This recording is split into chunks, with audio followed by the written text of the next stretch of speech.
विद्युत चालित मॅगच्या विणकरांच्या थकबाकी बिलाशी संबंधित समस्येचे निराकरण करून विणकरांच्या आत्महत्यांना सरकारने प्रतिबंध करावा यासाठी सोमवारी कर्नाटक राज्य विणकर सेवा संघाने चन्नम्मा सर्कलमधून आंदोलन करून जिल्हाधिकारी मार्फत मुख्यमंत्र्यांना निवेदन पाठवले। विणकरांवरील कर्जाच्या ओझ्यामुळे राज्यात 51 जणांनी आत्महत्या केली आहे। सरकारने हे थांबवण्यासाठी राष्ट्रीयकृत बँकासह विणकरांचे पूर्ण कर्ज एकदाच माफ करून आत्महत्या केलेल्या कुटुंबाला प्रत्येकी 10 लाख रुपयांची मदत द्यावी अशी मागणी त्यांनी केली। ರಾಜ್ಯಾದ್ಯಂತ ಸಾಲದ ಹೊರೆಯಿಂದ ಇವತ್ತು ನೇಕಾರರ ಆತ್ಮಹತ್ಯೆಗಳು 52ಕ್ಕೆ ಏರಿದ್ರು। ಆಮೇಲೆ ವಿದ್ಯುತ್ ಸಂಬಂಧಿತ ಸಮಸ್ಯೆನ ಇನ್ನೂ ಕೂಡ ಸರ್ಕಾರ ಬಗೆಹರಿಸಲಿಲ್ಲ। ಇದರಿಂದಾಗಿ ರಾಜ್ಯದಲ್ಲಿ ನೇಕಾರರ ಪರಿಸ್ಥಿತಿ ಇವತ್ತು ಬೀದಿಗೆ ಬಂದಂತಾಗಿದೆ। ಜವಳಿ ಸಚಿವರು ನಮ್ಮ ಪಾಲಿಗೆ ಇವತ್ತು ಇದ್ದೂ ಇಲ್ಲದಂತಾಗಿದೆ। ಅದಕ್ಕಾಗಿ ನಾವು ಇವತ್ತು ಬೆಳಗಾವಿಯಲ್ಲಿ ಪ್ರತಿಭಟನೆ ಮೂಲಕ ಮಾನ್ಯ ಮುಖ್ಯಮಂತ್ರಿಗಳಿಗೆ ಮನವರಿಕೆಯನ್ನು ಮಾಡಕ್ಕೆ ಬಂದಿವಿ। ಸಾಲದ ಹೊರೆಯಿಂದ ಆತ್ಮಹತ್ಯೆಗಳು ಇನ್ನೂ ನಡೆದಿದ್ದರೂ ಕೂಡ ಸರ್ಕಾರ ಒಂದು ದಿನ ಅದರ ಬಗ್ಗೆ ಮಾತಾಡ್ತಾ ಇರಲ್ಲ। ಮಾನ್ಯ ಜವಳಿ ಸಚಿವರು ಕೂಡ ಮಾತಾಡ್ತಾ ಇರಲ್ಲ। ಕಟ್ಟಡ ಕಾರ್ಮಿಕ ಮಾದರಿಯಲ್ಲಿ ಕಾರ್ಮಿಕ ಸೌಲಭ್ಯಗಳನ್ನು ಕೊಡಂತ ಹೇಳಿದ್ವಿ, ಅದು ಕೂಡ ಇನ್ನೂವರೆಗೆ ಮಾಡಾಕ್ತಾ ಇರಲ್ಲ।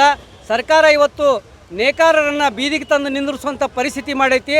ಸಾಲ ಮತ್ತು ಬಡ್ಡಿ ಹೊರೆಯಿಂದ ಈ ಖಾಸಗಿ ಸಾಲ ಇರ್ಬೋದು, ಬೇರೆ ಕೈಗಾರ ಸಾಲ ಇರ್ಬೋದು, ಇಂಥ ಸಾಲಗಳಿಂದ ನೇಕಾರ ಇವತ್ತು ಮಗ್ಗಕ್ಕನ ನೇಣು ಹಾಕ್ಕೊಂಡು ಆತ್ಮಹತ್ಯೆ ಮಾಡಕತ್ತಾನ। ಸರ್ಕಾರದ ಕಣ್ಣಿಗೆ ಇದು ಇನ್ನೂವರೆಗೂ ಕಾಣವಲ್ತು। ಬಾಕಿ ಬಿಲ್ ಉಳಿಸ್ಕೊಂಡು ನಾವು 18 ತಿಂಗಳಾತು ಹೋರಾಟ ಮಾಡಕತ್ತೀವಿ। ಸರ್ಕಾರ ಅದ್ರ ಬಗ್ಗೆನೂ ಹೋರಾಟ ಮಾತಾಡ್ತಾ ಇರಲಿಲ್ಲ। ಎಷ್ಟಿದೆ ಕೈಮಗ್ಗ ರಾಜ್ಯದಲ್ಲಿ? ಬಾಕಿ ಬಿಲ್ ಎಷ್ಟಿದೆ? ರಾಜ್ಯದಲ್ಲಿ ಕೈಮಗ್ಗಗಳು 50,000 ಅದಾವ। ವಿದ್ಯುತ್ ಚಾಲಿತ ಮಗ್ಗಗಳು 2 ಲಕ್ಷದವರೆಗೆ ವಿದ್ಯುತ್ ಚಾಲಿತ ಮಗ್ಗಗಳದಾವೆ। ಆ ವಿದ್ಯುತ್ ಚಾಲಿತ ಮಗ್ಗದ ನೇಕಾರರಿಗೆ 10 HP ಅವರಿಗೆ ಫ್ರೀ ಮಾಡ್ತಾನೆ ಅಂತೇಳಿ ಅಕ್ಟೋಬರ್ದೊಳಗೆ ಮಾಡಿದರು। ಆದರೆ ಅಲ್ಲಿ ಬಾಕಿ ಉಳಿದಂಥ ಬಿಲ್ಲನ್ನು ಇನ್ನೂ ಕೂಡ ನಿರ್ಣಯ ಮಾಡಾಕ್ತಾ ಇರಲ್ಲ। 20 HP ಏನು ನೇಕಾರರದಾರ ಅವರಿಗೆ ಇನ್ನೂವರೆಗೂ ವಿಳಂಬ ನೀತಿ ಮಾಡಿ ನಿನ್ನೆ ಅದರ ₹1.25 ಮೊದಲಿನಂತೆ ಮಾಡ್ತೀವಿ ಅಂತೇಳಿ ನಿನ್ನೆ ಹೇಳ್ತಾರೆ। ಆ ಬಾಕಿ ಬಿಲ್ಲಿನ ಬಗ್ಗೆ ಇನ್ನೂ ಮಾತಾಡ್ತಾ ಇರಲ್ಲ। 5-6 ಲಕ್ಷ ರೂಪಾಯಿ ಬಿಲ್ ಆಗೈತಿ। KEB ಅವ್ರು ಬಂದು ನಮ್ಮ ಕನೆಕ್ಷನ್ ಕಟ್ ಮಾಡ್ತೀವಿ ಅಂತೇಳಿ ಅವ್ರು ಅಲ್ಲಿ ಕಾಡಾಕತ್ಯಾರ।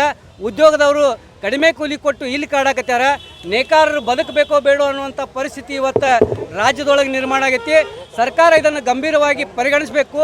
ಇಲ್ಲ ಅಂತಂದ್ರೆ ಅಕ್ಟೋಬರ್ 13ರಿಂದ ಬಾಗಲಕೋಟೆ ಜಿಲ್ಲೆಯ ಬನಟ್ಟಿಯಿಂದ ಬೆಳಗಾವಿ ಮಾರ್ಗವಾಗಿ ಹುಬ್ಬಳ್ಳಿಯಲ್ಲಿ ಬೃಹತ್ ಪ್ರತಿಭಟನೆಯನ್ನು 18ರಿಂದ 19ನೇ ತಾರೀಕಿಗೆ ನಾವು ಕರೀತಾ ಇದ್ದೀವಿ।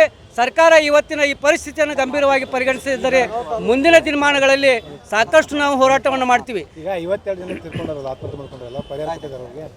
52 ಜನರ ಆತ್ಮಹತ್ಯೆ ಒಳಗೆ ಕೇವಲ 25 ಜನರಿಗೆ ಮಾತ್ರ ಪರಿಹಾರ ಕೊಟ್ಟಾರ। ಇನ್ನುಳಿದ ಜನರಿಗೆ ಪರಿಹಾರ ಕೊಡಾಕ್ತಾ ಇರಲ್ಲ।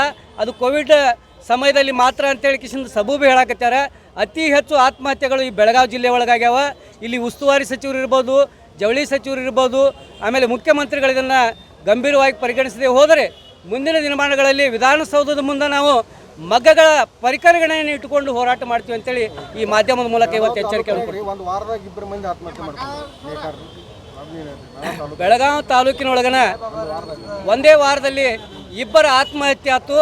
ಅಲ್ಲಿ ಹೋಗಿ ಆ ಮನೆಗಳಿಗೆ ಭೇಟಿ ಕೊಟ್ಟು सौजन्यದ ಒಂದು सांत्वनाವನ್ನು ಹೇಳುವಂತ जवळी सचिवರಿಗೆ राज्यातील KHDC निगममध्ये शेकडो कोटी रुपयांचा भ्रष्टाचार झाला असून त्याची तातडीने चौकशी करून दोषींना शिक्षा करावी।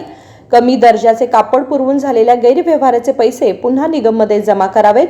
तसेच निगममध्ये अनेक वर्षांपासून विणकाम करणाऱ्या लोकांना भूखंड उपलब्ध नाहीत, त्यामुळे त्वरित भूखंडाचे वाटप करावे अशी मागणीही आंदोलकांनी यावेळी निवेदनाद्वारे केली।